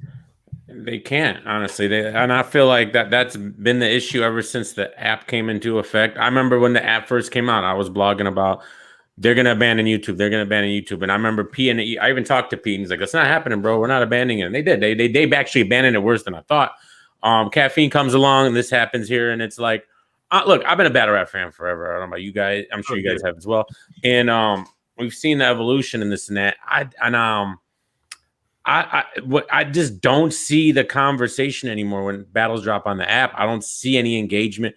Nobody really, like, I don't have the app anymore. You don't even have. You're like, look at you. You're a huge Battlerap fan. Do a Battlerap show. You don't even have the app. So it's like, what are we? And then so you don't. All these battles that are dropping, it's like it's a chore for me to click on them. I don't know why. I just don't want to watch them. Like, I mean, this is my thing. And now let me say this, because I had the app. Let me say that for somebody who will see this and jump out the fucking window. I am media, and everybody who has ever watched me in the 8 years that I've been here knows this, that I support everybody. Before you motherfuckers would even watch overseas battles, I was telling y'all about overseas battles and the different leagues. So understand, it's not that I'm not in support of URL. It's the fact that first off, I'm a marketing major. Number one, business marketing major. Number two, I am serious about anything in life that I put my money into. Sure. I do get very upset when I hear Beasley say, "Oh, well, if you can't afford." It's not about affording something. It's about if you take your ass to go stand in line for them fucking Jordans that come out every 5 minutes, for them Samsungs, for them Sony phones, for Apple, whatever, every 5 minutes, and say you get some shit, say Christian, the goddamn Nike falls apart in your hand and you didn't sat in line for 8 hours to get that damn release on that shoe. She meant, what are you gonna do? She meant PlayStation 5, y'all. Don't take my point is, whatever you spend your money on, you expect quality. Okay. You told me that there was going to be exclusive content. I expected exclusive content. I didn't expect. You kind of got it with app-only events, but it's like, I got exclusive content on it. It's like I got exclusive shit. I don't really care. Like I think that's the problem, though. Okay. I don't care about the exclusive interviews. I want to see the battles. I wanted to see the Genesis battles drop faster. I wanted to see that I agree with. Events. I want to say this. The app is my problem. The app situation. The idea of an app is supposed to entice you to spend as much time on it as possible. Right? Absolutely. Facebook is one of the most popular apps. Why? Because you can get all of this. You can get this show right here, right now. Right now. Yeah. And guess what? And in the comments, you're interacting with the comment section is the thing, bro. Stranger. I don't like. Why is there not a social media aspect to the app where if DME comes on there and he's watching the battle, he's like, yo, Chris, you need to check this out. Listen to this bar. You know, and I can interact with him and talk shit with him. That is where they're lacking, and that's why there's 80,000 subs for the URL app and 1 million on YouTube. Because anytime somebody ats me on YouTube, I can then go and have that conversation and that debate and that argument. I can, we can call each other names and invite each other to debates and all types of fun shit. Yep. And that's what Battlerap's missing right now is the social aspect, because I think people underestimate how powerful the YouTube comment section is. It's the number one website in the world. All right. Number one in the world. So you go to Caffeine, they're the 97,000th most viewed website in the world. So we go from number 1 to 97,000, right? And their chat is only filled with the cool people. You can't get into the chat unless you're a verified check account or a battle rapper. Great point. Okay. Yeah. They'll drop a bunch of money on stupid icons. Even those don't I've seen people drop their icons. It goes for 1 second and goes away. Like even that doesn't pay. You pay for it. Yeah. Right? So you lose that. Then it goes on the app. You got this little live comment section, which is so silly because anyone could just spam it and then it ruins it. So I think that social aspect in the last 2 years actually is really hurting. And then now you got King of the Dot kind of doing the same thing with Twitch. Why aren't they dropping Grand Prix battles anywhere? I was just about to say that too. When is that going to happen? Them too. There is. I will say that contract thing. I talked to Direct and I've talked to Gannick about this. Okay. There is something to do with it can come out later, but it has a shelf life. They have an idea on how they're going to drop this later. But is it going to be a YouTube drop or Twitch? No, it's going to be okay. Twitch it'll go onto their YouTube app. Okay. It'll go to YouTube. But it's like this secret event thing. Did you check that out this weekend with the one that randomly happened in Atlanta that Mickey Fax pulled up to? It was Swavatar Jack versus June Peas. Just wasn't. No idea. They streamed that Sunday. They streamed it on where? Twitch? Yeah. I didn't even see that. It was previously recorded. Okay. Direct hosted it via Twitch and streamed it, and it got some recognition, and I think that once this tournament's done, they have a whole package that they're trying to roll out that's going to be part of the Blackout promotion as well. Now, let me ask you something. Don't you think, business wise, even for Twitch, I don't know who made the decisions or whatever, even in Twitch's best interest, that some of these, a lot of these battles had already dropped on YouTube to promote the final, to help people bring more people to the final. Otherwise, just keep it under wraps, under secret. All these battles happen, and if you weren't available on Sunday that day to see it, you missed it all. You're expecting people to see live and live only. This is crazy. Well, I think that it has a shelf life right now, and this being their first ordeal. I don't think that they negotiated the best terms with Twitch per se, as far as what their content is. So you said they're going to release them all after the event. My thing is release them during it to help promote the next round. You would think so that we can talk about them. Right, and there's no engagement now. I forgot Marvin Saint were battling next week. Yeah, bro. Yeah, and like I said, a lot of these things could be done better. But I think that we've entered a new realm with the live stream situation with bigger companies. It's not our company or their company. You know what I'm saying? We're using somebody else's platform. I paid for the iBattle app for a minute. I enjoyed the ability. Shout out to Lex, man. The iBattle app is actually really dope. It's just a little pricey considering. Like 25 or something? It's like $25 a month, man. Rain, you are so bold. I ain't even gonna add that comment right there, but I got you. Hulu, Netflix, Disney Plus, and ESPN Plus all combined ain't gonna cost you that. You know what I'm saying? So you got to kind of look at your market point there. So that's my I feel like everybody is in okay. This is the problem when battle rap becomes less exciting because everybody is in a rush now. I feel like King of the Dot. I appreciated this tournament that they did. Well, I'll go back and forth with it, but let's just put it like that. It started off rocky. I thought it was rigged. It seems like it's ending. I enjoyed it. Yeah, it started off kind of rocky. Y'all know I'm from the West, so I was really disappointed with how that initially started. It like really left a bad taste in my mouth. Disaster and Frag? Disaster and Frag. Yeah, that shit left a horrible. Okay, what do you like? Okay, you pick judges. You put it in their hands. What are you supposed to do in King of the Dot situation? Like, hey, but it's crazy to go back to one of DME's points. Frag came out afterwards and was like, I'm kind of relieved because I can't prep like that. Yeah. So, it's cool. In hindsight, did it do us a favor? Because Frag at least goes, I can't give you that same performance I just gave versus Disaster in 2 weeks. Well, if that's the case, I mean, okay, and that leaves it to be, leaves something to be desired. Why did you get your ass in the tournament in the first place? But at the same time, that doesn't take away from it had been somebody else who could prep that fast, and I agree. Why when they pulled Trez off the tournament, why did they bring Eddie I back? He wasn't from the division. It's because it was a fan vote, right? Here's the thing that decision has already been made, and you don't get that. Bro, Eddie I hosts the King of the Dot channel. He does, yeah, 3 times a week or something like that. Like they lost again. I thought he got robbed the second time, but I don't know. Yeah, so okay, so you didn't think you thought so severe loss. So I did, yeah. Okay, that's fair.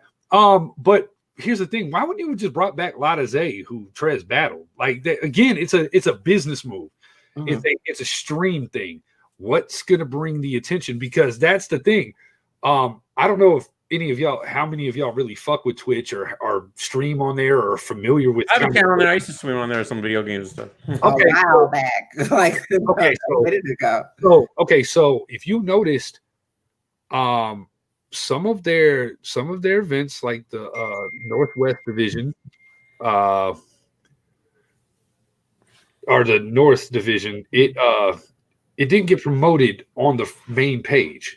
Yeah. Like it has certain requirements, and if they're not talking about it, they bump it down and give the promotion to somebody else that's going to bring traffic to the channel. Yeah. So there's a lot of, so in a sense, there's a reason why certain names were on there. There was some bracket busters in there that they just did not expect, and they had it in their head. And I'll go ahead and put this out. I'm sure I'm going to get a phone call about this. Trez and Saint were set to battle if Trez, you know what I'm saying, if bracket-wise. They were going to have to change that because Trez was already booked to battle Saint on the next big King of the Dot card. That's ridiculous. To even have like that conflict, but yeah, and that makes it that's a good, that makes sense now, that because when they would go Twitch live you would have 15,000 people watching. Then sometimes it'd be like 3. Right. Yeah. And it's like, and it'd be a bigger event with 3, bigger name. And then like, I remember it was Disaster's last battle. It wasn't that only like 3,000-4,000, but the week before it was like 15,000 people watching. Yeah. So they went on the front page. They had some issues with some of the promo battles. They were trying to book some of the bigger names. And then when battles didn't happen or they fell through, they got bumped and dropped down on the promotion level. And, and these are requirements that Twitch has. So, I mean, this is, again, it's all understanding everything you're getting involved in and why you're getting some of the content you're getting and why you saw some of the names you saw in that particular tournament. But hell, even with the they're already planning a second Grand Prix tournament for apparently like way more money. 100,000? Yeah, I mean, let's just make sure the 50 hits first before. You took my words out of my mouth. What do you mean? There's an issue there. You think the guy might not get? No. I'm just saying. Let's don't count our chickens before they hatch. Like, all right. So here's a great segue for this, guys. The guys who win on this tournament, like if Marv one goes up there and wins, he will have to invoice Twitch. Okay, they have a 30-day net to pay you. And from what I understand in this scenario, you have the option to have the taxes taken out, or you can do it yourself. Yeah, that makes sense. So what people need to understand, the difference, like where the dangers of a 1099 come in, if you're a guy that is 1099ing and you're making a lot of money, that is at a way higher tax percentage. Whereas if you are a $40,000, $50,000 a year guy, you're kind of in that 20-25% tax bracket. Whereas if you're 1099, you're automatically taxed at 40% because they don't know what your actual income is going to be. Right. So like that's like a key point in understanding what you're doing. And if you are not signing contracts and you're having the difficulties that you're having right now, you know good and well the 1099 situation they know nothing about. But also the benefit of that 1099 situation, guys, at the end of the year, if you were one of these battle rappers that went out here and booked your flights and booked your hotels and rented cars and gas and all, that's all a write-off. That's like he said 50K in Twitch credits. Hey, crazy. I was trying to keep this one comment up because I did want you guys to answer that as well. Mine would be, I wanted Show Off to stay. I wish they could have brought Show Off back. So I was trying to kind of keep that there. But what MCs do they feel should be brought back? I like Times was one of my favorites. I think Sire Boy is doing great. Sire Boy was great. I think Sire Boy was great. And I think Clone had a breakout thing with King of the Dot where Clone before, I don't know how familiar with a lot of people. I don't think he would have translated as well as he has. He's gotten to show his personality, and I think that's really great. Where before it was very cold and very relish, and now he's having fun with it, and it's brought a lot to his performance. Personally, I think this. Look, I call me biased. The South had the best division. South, I think. South had the best battles, the best division. That was with Family Man, right? Family Man, Clone, So Severe, Trez for one battle, Bricks. You had even the promo battles were great. I'm a huge West Coast fan, so I like their division, and I like the North too. It was very Detroit heavy. Like you had Marv, you had Times, you had City. Times. That's what when you said Times, I was just waiting to see what you're gonna say about Marv because I was like, okay, I see the Detroit bias here. The Michigan bias is going up. I have been picking against Marv in the entire tournament, so it's like I'm not. Yeah, and I stood behind Sharon when he battled Marv 1. So for a reason, Sharon invited me, and Marv didn't. So do you think the East was completely just slept on like that? I mean, the East. What do you had? I feel like and I tried to put the show together, but life happens. Where I was gonna have Jay Murder and God damn it, Show Off on to talk about their battle because at the end of the day, I feel like that battle was completely slept on. That was a great battle. Battle. The battle was great, but it's just that division people just kind of checked out of it. Yeah. I don't know why. The low watched, like the people watching was kind of low, I think. I don't remember, but do you like the tournament era, DME? Do you think this is good for battle rap business? Do you think yeah, I'm a fan of tournaments. The only thing is I like the watering down the like for instance the Ultimate Madness tournaments. It just seemed like, and what I had a big problem was, and even with King of the Dot too, but it didn't see it when the losers would battle each other the next week, or in two, like, what I'm saying? Like in Ultimate Madness, the losers were battling each other in 2 weeks. Like they just battled, the guy choked, and then he battles again and then chokes in that battle. And everybody's shocked. Everybody's like, wait, you're not prepared. Wait. So, but I personally like tournaments. I think they're fun, but I also don't. I think you can overdo it. I think they're already talking about Ultimate Madness 3. They're talking about another Grand Prix. There's something to say for just regular events too. Like my dream battle has always been Sharon Disaster. Now, if it happened in a tournament with time limits, I'm not sure I would have been as happy for that as if it was just a regular battle and give Disaster unlimited rounds. Well, I mean, you would have two King of the Dot contestants for the chain who both got dicked around on that title, but I digress. That would be a battle. I think my favorite part about the tournament situation, more with Ultimate Madness, was, man, it was quick. Like, you know, it was coming on at like 4 o'clock, and we got right through it. And then I got to go and continue my Sunday with my family and shit. They were doing it in the afternoon, and they were doing it right away. Now it seems like since the tournament isn't over, now we're doing it at 8. Yeah, and then they're lasting till 1. So it's like we're back to this again, right? I don't know why they transitioned out of that. So I like the daytime thing. I do too, because I work at night. Yeah, so do I. Some of us work. Yeah, I work at night. I have to be at work at 9 o'clock, so I have to sleep sometime. And by the time that main event comes along at 1 in the morning, it's like, bro. And I gotta be up at 5. I gotta be up at 5. So if I gotta get up at 5 in the events, I mean, sorry, y'all. I just can't do that. And I understand it's on, it's in Cali, but at the same time, hell, make the motherfuckers get up at 12 o'clock. I mean, shit, some of them don't get up after 5 anyway. Make their asses get up there at work. God damn it, snap. You know, we always work on East Coast time anyway, so it's like you gotta adjust. Real Deal and Sharon. I got Sharon, man. I got Sharon winning that. I'm a huge Sharon fan. I think he's underrated. I think you guys clown him because he's corny, but I think he's one of the best ever. His battle with Chef Tress to me is one of the battle of the year. And we were there. DME, you had to be there. You guys were there, right? You guys were there? Yeah. Amazing. How amazing was that? Sharon put me in the battle, bro, and that's my man's. Like, I love Sharon. Sharon is one of my favorite battlers of all time. Yes. I love Real Deal as well, but this is a tough one for me. But I have to go with. I have Sharon taking this pretty clear too. Here's my problem. Here's my thing. In my opinion, I think Real Deal's 0 for 3 in his last 3 battles. He lost both Chilla battles and he lost against Times. Right, so it's like I didn't have him win. Did you guys have him winning either Chilla battle? No. Right. So I think he's a paper champion. No disrespect to him. I think he's great. But I think he didn't win those battles. The judges were bugging. And then he lost to Times. So it's like, I think his time's up. And did you guys see the belts? But yes. Very cool. Dope concept. Very dope concept.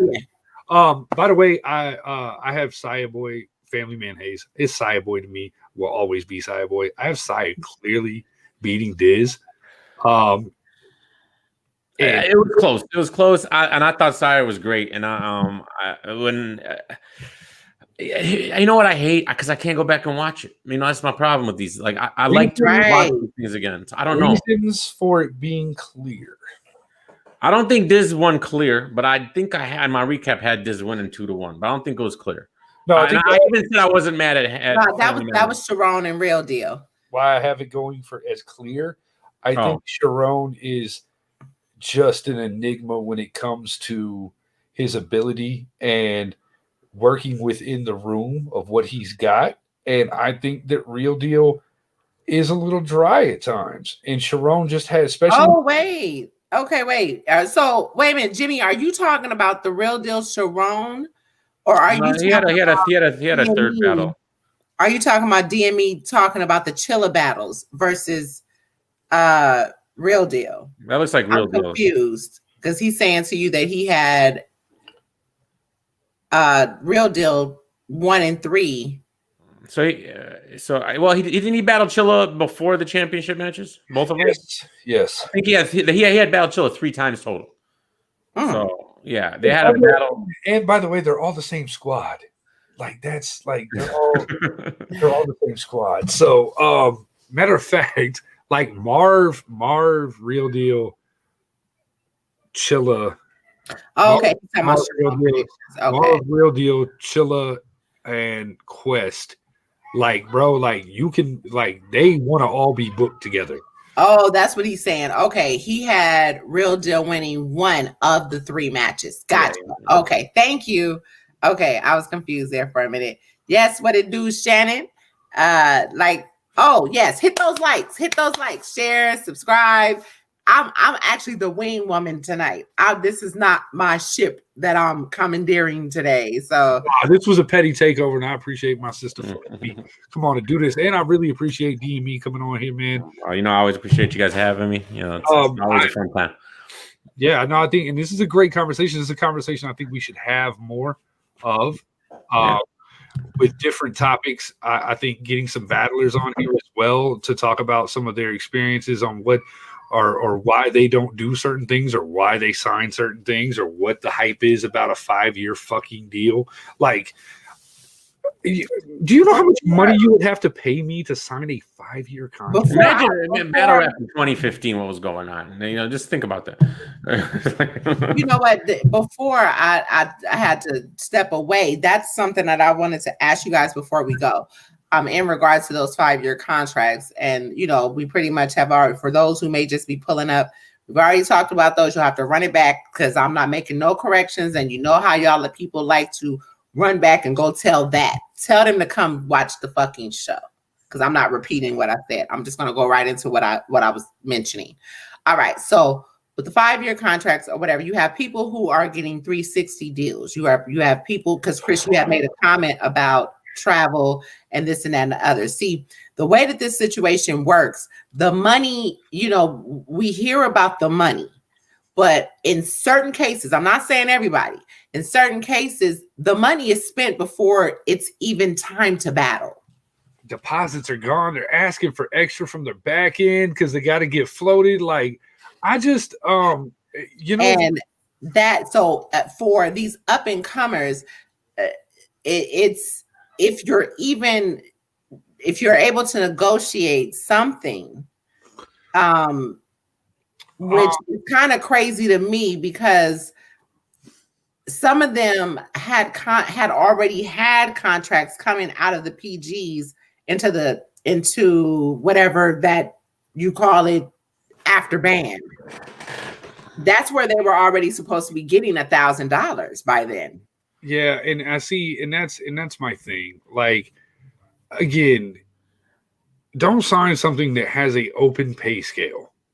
Be very specific with what it is that you're going to need. 5 years of your life, hell, 2. Okay, we'll even fuck the 5 years. Okay, you can get out of it in 2, right? Get out of it in 2. If you don't like where it's going, that's still 2 years of your life. That nobody very specific with very specific leagues you cannot go battle for. So they stopping your money there, and it's questionable. Like, if you can, wait. Can you even? Let me ask this: can you really even get the dollar going to these specific leagues that they don't want you to go to because you have no footage that anyone can see other than certain people that patronize the app? Okay, let's be honest. Some of these guys do petty ass things. ARP has done petty shit before. Organic has done petty shit before.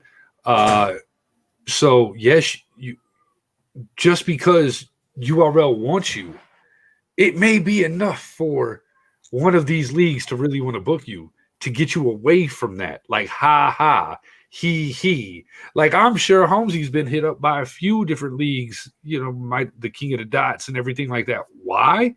Because he won the fucking Ultimate Madness tournament. And though a lot of bloggers and stuff like that just are not big fans of Holmesy, it still does not change the fact that he had the hardest road through the tournament. He did. He won.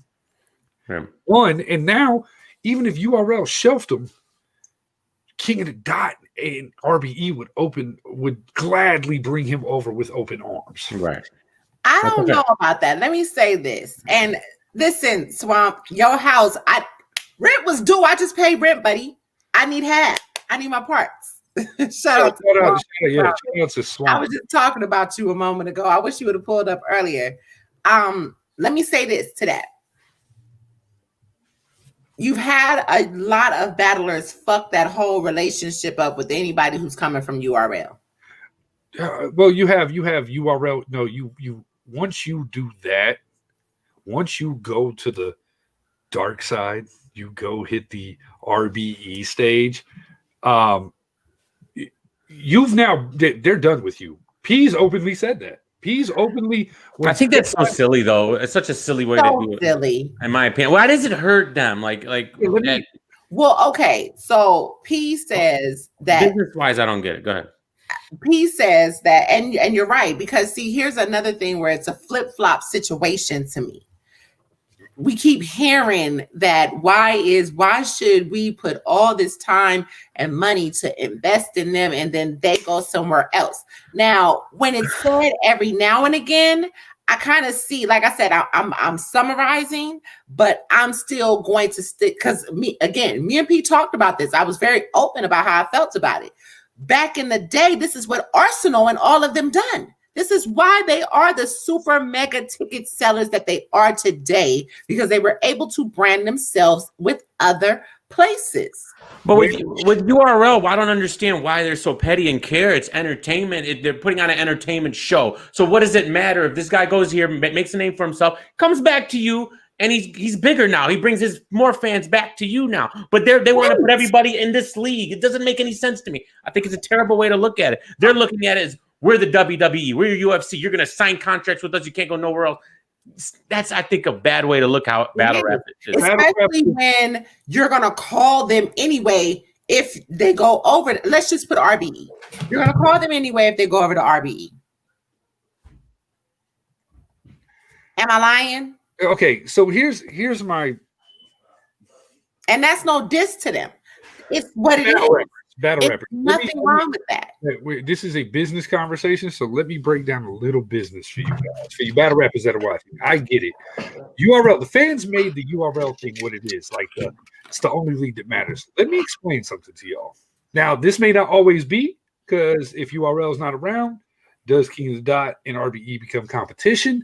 But what I will say is this: if you go and battle on RBE, the door is a little wider open to you over at King of the Dot too, because of that relationship. So technically, you can get the best of both worlds. You can go do the street league that's URL-esque, or you can go over here and get the King of the Dot bag and have these battles and prime time King of the Dot. It's like they're all in three different worlds. I'm kind of shocked that more battlers didn't do that. Yeah.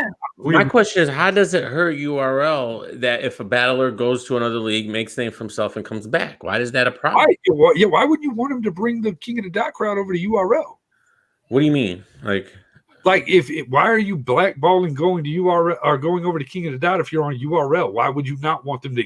Why would you not want them? Yeah, I agree. Yeah, I don't understand that, and it seems like that's the way they look at it. Now, what I hear is, they don't want them to make a big name and then have to pay them more when they come back. I've heard that too. Okay, another little key point for you battle rappers. Bro, keep your price consistent. Whatever you're charging. Don't give the homeboy price. Don't quit going over here and taking less money and then going back to URL and tapping their pockets because you think they got it. Like, that's really corny to me. Or vice versa.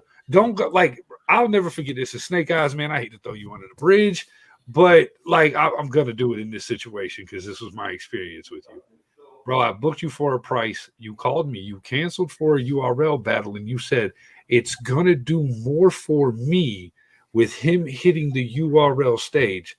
I got news for you, bro. It wasn't gonna do shit. Period. Like, it just wasn't. I'm not streaming. I'm not streaming. I'm bringing fans out to a facility. So even your battle may not drop for like 8 months back then. So what the fuck is that going to do for me? Right. You know what I'm saying? Like, don't do that. Like, that's a terrible way to look at it. Like, yeah, I just hit I'm on the Crucible. A lot of these Crucible dudes thought that could increase their back. I'm on the Crucible. So what? We ain't seen nothing in one of them battles. Like, what you mean? Right. Oh my God! Right. So don't shoot yourself in the foot and and basically like price yourself out of the game because you hit something none of us saw, or you're on some like it just be consistent with your pricing. Goods, I love Goods to death, man. Goods charges the same price for 1 round or 3 rounds to any league except URL. He has his URL price, but everybody else can book him for this number. Now, well, that was now, maybe not now, but that was a couple years ago. Right. Of course, it may go up, but again, like Jimmy said, yeah, know your worth. At the end of the day, know your worth. And well, okay, all right. Know your worth, but also understand your worth. Right. Especially these days with the pandemic era of Battlerap, bro. People aren't selling tickets. Even if they come to Atlanta, we still have certain levels of bylaws that we have to follow, like in order to do stuff like this. Like the max capacity I can have is 50 people at an event. I can't have a $10,000 card with 50 heads in the room. Right. You know what I'm saying? Like that just doesn't. It's not. Well, that's why you do pay-per-view. But they don't support that pay-per-view, and I don't blame them, because you smaller leagues that do this pay-per-view shit, y'all streams really do be trash. Like, I've tried to watch some of them. I'm sure you have. I'm sure DME has. Bro, I've had some bad experiences. I'm not gonna lie. Yeah, man, and it's like you want to support it, and we're pampered because we do have the streams that URL puts up and that King of the Dot puts up, and for the longest time there, you had Avocado shooting all this, so it was all amazing. Yep. You know, and then you get somebody that you like. I've been to events. I was booked on events where they did a pay-per-view, and I walk in and it's 2 iPhones on a tripod streaming this. It's like, oh, this ain't really real. Or my favorite one. This was my favorite one.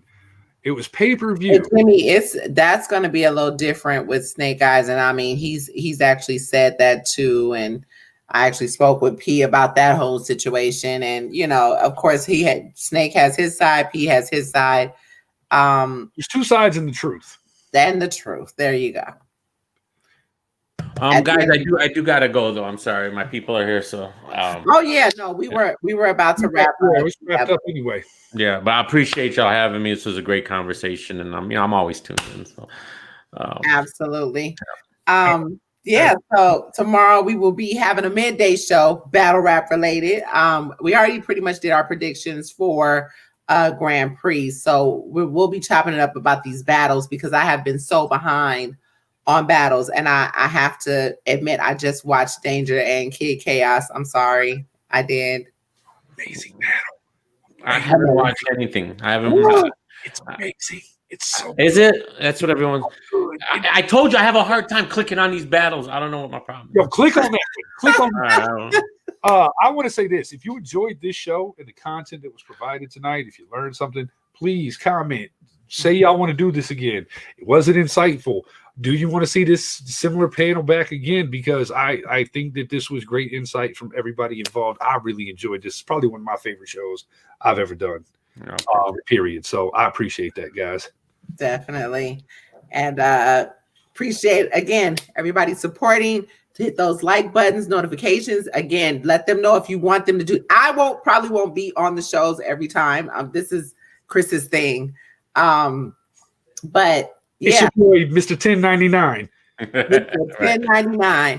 And again, appreciate DME for stopping by and blessing the platform always. We didn't get a chance to get as reckless as we would like to because this is more business. Yeah, right. Business oriented. You know. And happy New Year to everybody, man. May it be a prosper and great one for everybody, man. 2021. So yeah, man. Salute to each and everybody. All right, peace out. And we are out. Oh, yo, and subscribe to DME and the Breakdown Crew. Absolutely. Low tier media. Like shit, low tier, man. We are D tier. We the tier that gave you this business tonight, man. You can't yes, get we did. Yes, we did. Shout out to Young Cannon in the comments as well. All right, man, sis. I love you. Love I'm you gonna tomorrow. And yeah, man, we out. We out. And I'm sleepy. Oh my God.